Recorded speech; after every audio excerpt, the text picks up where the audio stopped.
Vai, roda aí, vamos ver. Roda o vídeo, vamos Roda o lá. vídeo. Vídeo na tela. Aí, agora sim, Eric. Olha lá. Tá, então vai narrando o que tá acontecendo aí. As imagens de drone, o Rio Solimões. Ali é Colares, né? Colares, que foi um dos focos da Operação Prato. E a gente teve a coleta aí de vários depoimentos importantes, históricos, né? Jornalistas da época, pessoas vitimadas, pessoas que viram seres, pesquisadores, o escritor Daniel Rebisso, né? Então foi bem bacana. Tivemos um local onde o Irangê Holanda esteve com a sua equipe fazendo as investigações, filmando os OVNIs, né? Pode rodar de novo, Eric. Isso aí. E aí, tá, esse é um ET que você encontrou lá. Esse aqui é uma escultura dos artistas locais lá em Colares, né? Que eles... Nossa, Tem ET para tudo quanto é lado lá, né? ET para tudo quanto é lado. E aí ele já está virando uma espécie de ufuturismo. O futurismo na cidade de Colares. Embora Colares ficou conhecida, porque assim, teve algumas pessoas atacadas, seu Newton, né? Teve, por exemplo, o barqueiro lá que levava o Irangê nos locais para filmar, né? Para verificar esses objetos voadores não identificados. Tem a dona Carminha lá, Carmita, que ela também sofreu um ataque, ficou com uma marca no braço. Que eram os três lá, os três furos laser? Isso, furinho no braço, né? Tinha alguns que era no peito, outros que era no pescoço, na coxa.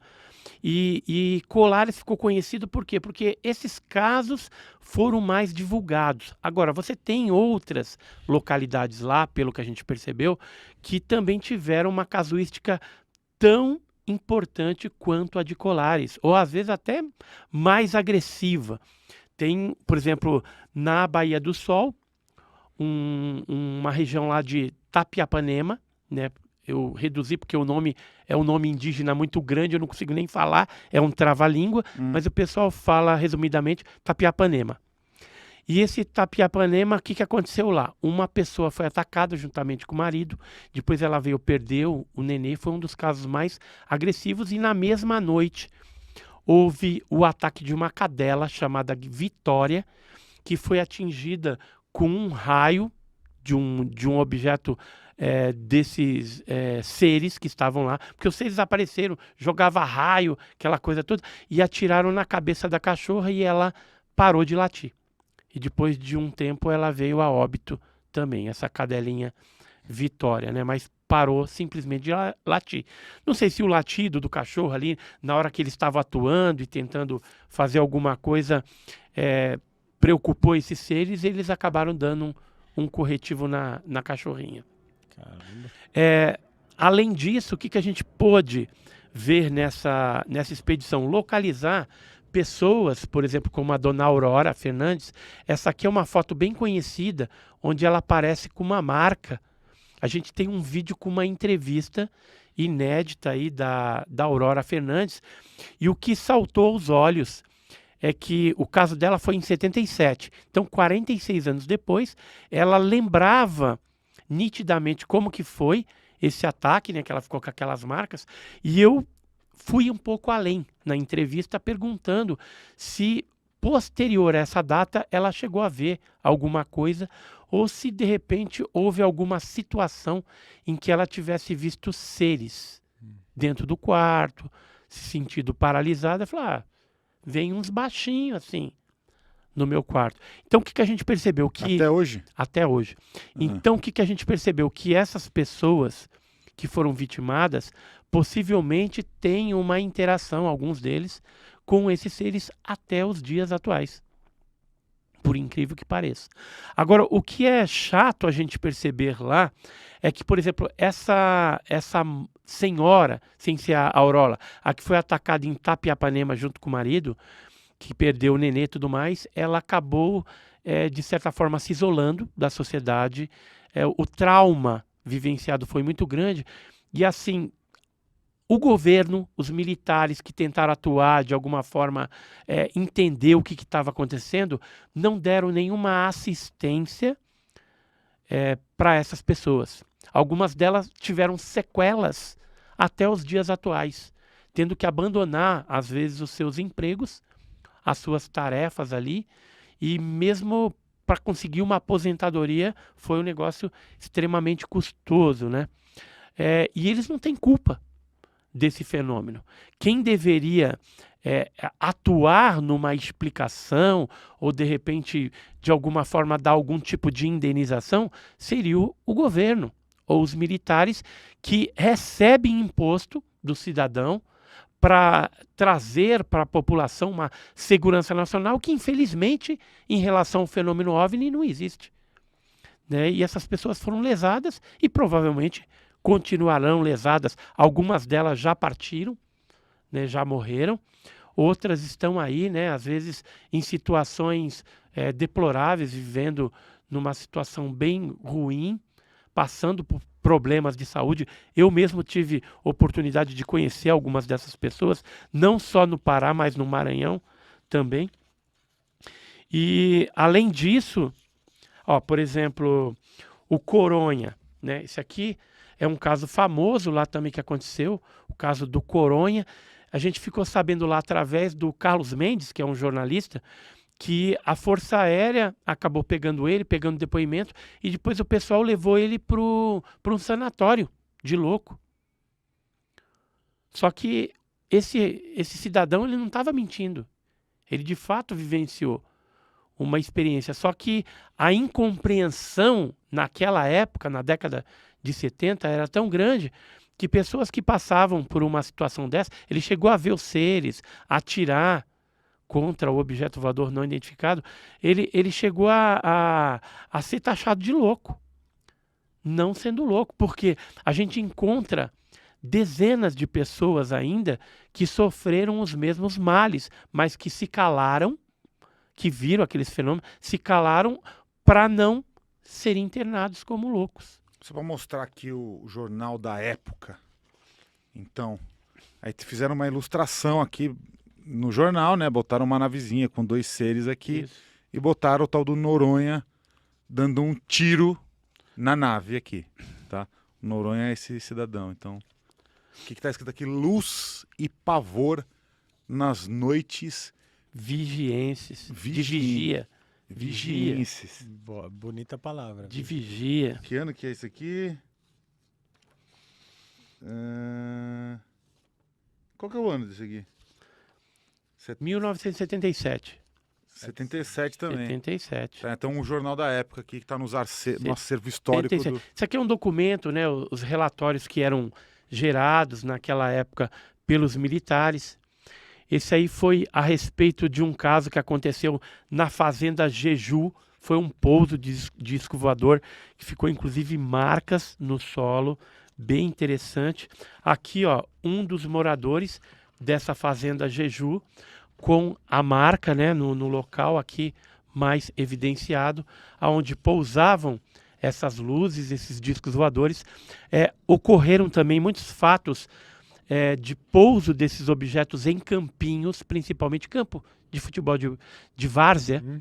Nessas cidades, em Colares aconteceu isso, na Baía do Sol, né? Então, geralmente, eles procuravam esses lugares assim com mais espaço para poder pousar suas naves. E aí desciam seres ali, saía atirando com uma espécie de bastão, uma espécie de pistola e paralisando as pessoas quando não, à noite, eles adentravam pelas frestas das casas das pessoas e atingiam essas pessoas com os raios, sugando partes do sangue, de DNA, e ficavam essas marcas, né? Eram essas luzes, né, que apareceram, que foram fotografadas pela Aeronáutica Brasileira, por jornalistas, jornais. Muitas dessas fotos foram confiscadas pelos militares também. Foram feitos vídeos. Cadê os vídeos oficiais dos militares? Isso aqui é um frame, isso é um frame de um vídeo que foi fornecido pelo Gabriel Brasil, que era um dos militares. Havia vídeos também coloridos, vídeos preto e branco em 8mm, 16mm, né? Havia fotos também de objetos diurnos, como essa daqui, porque poucas pessoas sabem, mas a Operação Prato, ela não começou em 77. Assim, não a Operação Prato. A Operação Prato, sim, mas o fenômeno chupa-chupa, né, como foi conhecido, ou luz vampira, ou chupa, essas luzes misteriosas, elas começaram a aparecer no Pará em 76. Mas já havia também em 76 relatos no Piauí, em Tocantins, no Maranhão. Mas a intensificação do fenômeno, ela se deu no Maranhão em 77, em abril, quando um barco chamado Barco Maria Rosa foi até a Ilha dos Caranguejos e lá alguns pescadores sofreram com queimaduras dessas luzes e um dos tripulantes do Barco Maria Rosa chegou a falecer, foi a óbito. Aí isso saiu nos jornais da época, jornal pequeno e tal, e aí foi uma atenção grande, né, daquela localidade, que depois o negócio foi espalhando pelo Maranhão, daqui a pouco já estava no Pará, e aí os prefeitos e os delegados de polícia pediram a ajuda, né, do primeiro Comar, primeiro Comando Aéreo do Pará, para que fizessem uma investigação para saber o que era isso. O que eram essas luzes que estavam atacando as pessoas. Como que as pessoas se defendiam naquela época? Elas compravam fogos de artifício, ficavam batendo lata e estourando fogos numa intenção de espantar essas luzes que estavam assolando e acabando, inclusive, com a alimentação deles. Porque a maioria dessas comunidades ribeirinhas viviam da pesca noturna. E era durante a noite que essas luzes misteriosas atacavam as pessoas lá. Então entrou a Força Aérea, através do capitão Iranje Holanda, mais uma equipe lá, o Sargento Flávio e outros militares. Você sabe o número de militares? Tinha vários. Você quer que eu cito alguns? Tinha, por exemplo, o primeiro sargento João Flávio de Freitas Costa, esse já é falecido. Tinha o segundo sargento Moacir Neves de Almeida, que está vivo. Tinha o terceiro sargento João de Deus Barbosa do Nascimento, já falecido em 2018. Terceiro sargento Álvaro Pinto dos Santos, faleceu em 2001. O taifeiro Edivaldo Douglair Correia Pinheiro, dentre outros. Está vivo também. Então tem algumas pessoas daquela época que ainda estão vivas. Você entrou em contato? E não, alguns a gente tentou, né, entrar em contato, e alguns a gente pretende entrar em contato, ver se fala alguma coisa, para agregar mais informações. O que a gente tem na mídia é um depoimento na íntegra, que foi coletado pelo falecido Gevaer e pelo Marco Antônio Petit, que é o depoimento na íntegra do capitão Iranje Holanda, que a gente fez até uma homenagem no nosso canal lá, colocando esse vídeo e tal, porque ele é importante, tem a sua importância dentro dessa fenomenologia aí da Operação Prato. Uma coisa que a gente também identificou lá, que seria salutar a gente falar agora, é a presença de militares americanos logo depois que o Iranje Holanda, o capitão Iranje Holanda, saiu do esquema, ou foi convidado a sair pelo seu superior hierárquico. Para quem não sabe, a Operação Prato em si, que é uma operação militar coordenada, e quem deu o nome da Operação Prato foi o próprio capitão Iranje Holanda, Prato porque para denotar disco, né, prato sobreposto, disco voador, Operação Prato. Essa operação durou 3 meses. Começou em setembro e terminou em dezembro, quando a saída do Iranje Holanda. Todavia, a gente sabe que a operação continuou na mão de outros militares, inclusive com envolvimento norte-americano. E durou a partir daí até 1984. Então, começaram as atuações no Pará, depois migraram para o estado do Amazonas e Tocantins. E do Amazonas depois eles ultrapassaram a fronteira para a Venezuela. Teve alguns ataques lá na Venezuela. Nós conseguimos resgatar um desses documentos e ele cita um desses militares americanos, que é o John. Né? Um agente militar norte-americano. Observamos em 2 momentos. Aí ele conta aqui os casos, né? Isso aqui é um relatório de agente do 1º Comando Aéreo do Pará de 1982. Ou seja, onde estão esses documentos? Porque a Força Aérea Brasileira liberou uma parte dos documentos dessa investigação. Por que mas muita coisa não veio à tona. E aí, por exemplo, esse documento é um documento que já evidencia a presença de americanos. Mas não só isso. Se a gente pegar, por exemplo, esse recorte de jornal, a crítica do Maranhão de 1980, de edição de 18 de junho de 1980, disco voador repelido a tiros em Paritins, a gente vai ver um fato estranho que está aqui. E o que fala? Os senhores Clarival Farias e Lázio Batista contaram em Paritins que em novembro do ano passado, né, novembro então de 1979, chegou à comunidade de Valéria, isso já no Amazonas, um navio procedente do Pará, trazendo consigo vários turistas estrangeiros que nem sequer falavam português. Eles demoraram por lá cerca de 1 mês. Percorrendo a comunidade inteira e através de intérpretes fazendo 1000 perguntas, inclusive perguntas sobre OVNIs. Depois eles sumiram e nunca mais ninguém soube nada deles. Por tratar-se de uma cidade de origem indígena, seus moradores estão ligando a um possível interesse dos estrangeiros pela cidade e ficam se indagando se o disco voador, entre aspas, não seria uma tentativa de afugentá-los das terras, né? Então, veja que até jornais declararam a presença de estrangeiros.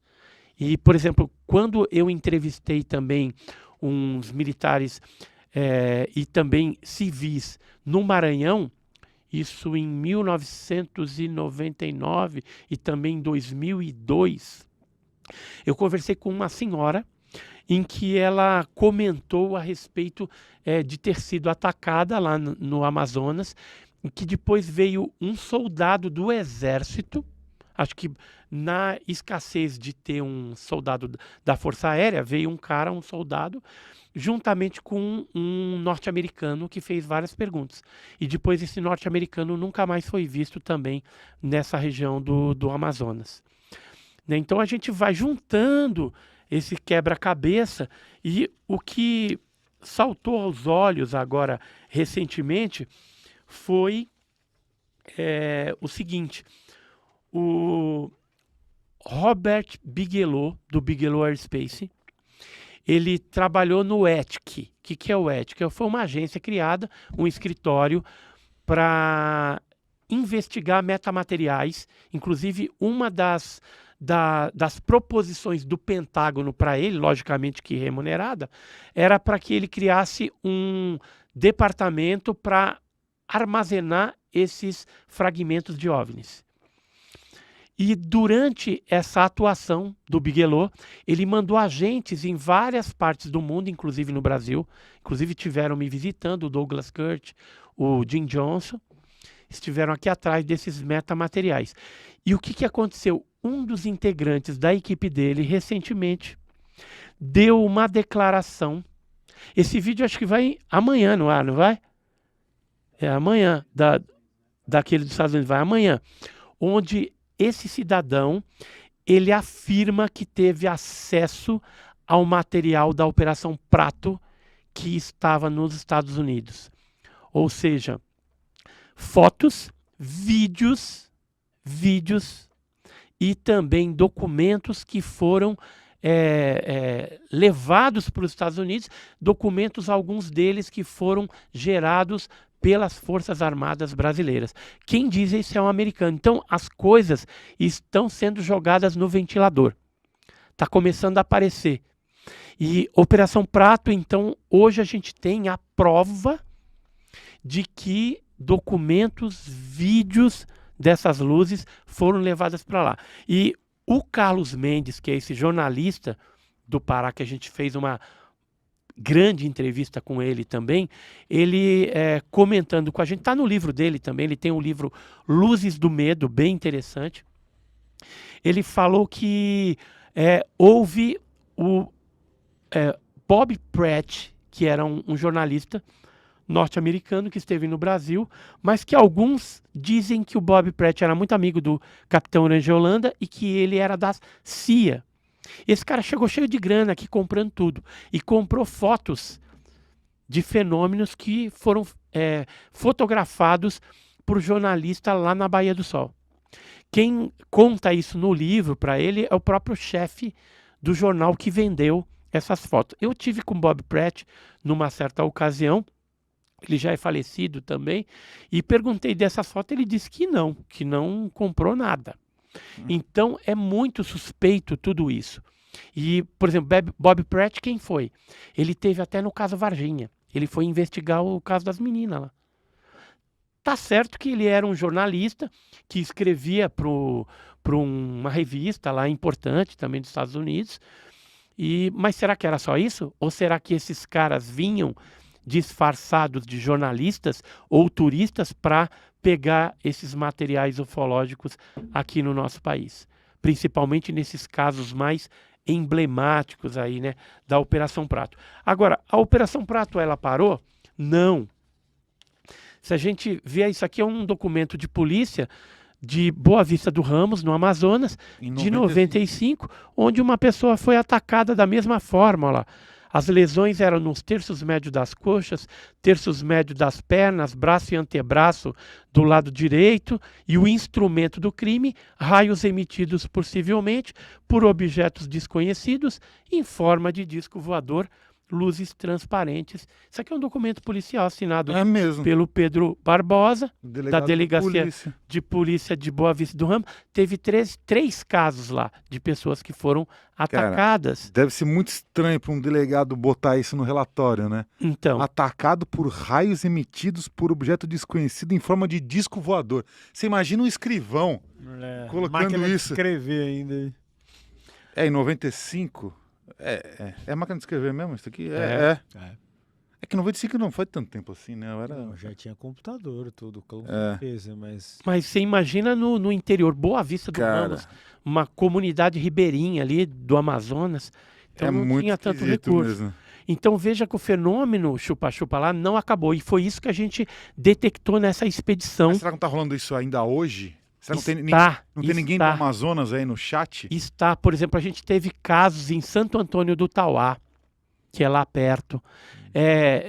Algumas outras cidades também foram sobrevoadas e pessoas, vez ou outra, são seguidas por essas luzes. Sabe como que eles fazem para se proteger? Procuram uma grande árvore e começam a rodear em volta dela, porque aí o objeto não consegue pousar nem jogar o foco nela. Então ela fica rodeando até cansar a nave, né, o OVNI, até que ele vai embora. Aí depois a pessoa segue o caminho de casa. Pelo menos é o que foi descrito para a gente lá por várias pessoas. E tem muito caso de seres também estranhos que são avistados até nos dias atuais. Então, volta e meia, o fenômeno chupa-chupa, ele se manifesta. Porque eu acredito pessoalmente que essa atuação deles, que foi uma atuação planejada, provavelmente médica, operacional, ela não cessou até os dias de hoje, e quem foi pego naquela época, alguns estão sendo monitorados até os dias atuais.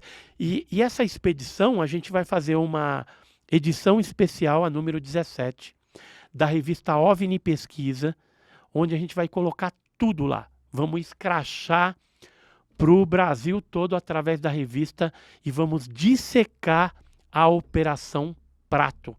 Fizemos também uma entrevista muito bacana com o escritor e ufólogo também, Daniel Rebisso Giese, que escreveu o primeiro livro sobre a Operação Prato, que era Vampiros Extraterrestres na Amazônia. É um livro de capa vermelha, bem interessante. Tá lá no nosso canal também a entrevista dele, tá muito legal. E ele já tinha sumido do panorama ufológico há muito tempo. Por nós sermos amigos, né, de longa data, ele gentilmente cedeu uma entrevista contando, inclusive, detalhes picantes, né, algumas coisas interessantes. Nessa história toda, né, a gente conheceu pessoas que viram os vídeos dentro do Primeiro Comar, no aeroporto lá do Pará, em Belém. Por exemplo, tem um cidadão que seria interessante vocês chamarem aqui, que ele participou disso e viu o vídeo da Operação Prato, né, feito pelos militares, que é o Jairo Costa. Ele mora em Santo André. Ele foi da equipe do GUA, Grupo Ufológico do Amazonas, né, e ele contou, fez várias investigações, é escritor também de ufologia, de parapsicologia, de casos pitorescos de Paranapiacaba, né? Ele é um cara assim bem inteirado, bem culto, é um cara que tem umas histórias interessantes para trazer, e sobre a Operação Prato, porque ele viveu lá. É legal, é bem interessante, sim. Por que esse Quer nome... um outro furo? Manda, furo queremos. Ó, muita gente vive falando aí a loira da Ilha do Meio, né, Arthur? Aí a gente colocou lá, a gente entrevistando, a gente já sabia disso, mas entrevistando o Carlos Mendes, ele confirmou que, na verdade, essa loira não é ET nenhum. Na verdade, era uma pessoa envolvida com coisas erradas lá, né? Tráfigo. A gente viu umas histórias já disso. Então, infelizmente, era isso que acontecia na Ilha do Meio. Agora, o fato de ter essa situação naquela época não invalida o aparecimento de luzes que ocorreram, sim, na região durante o mesmo período e que foram aí interpretados aí de forma errônea pela população ribeirinha ali. Principalmente o pessoal de Augusto Correia, de Bragança, né?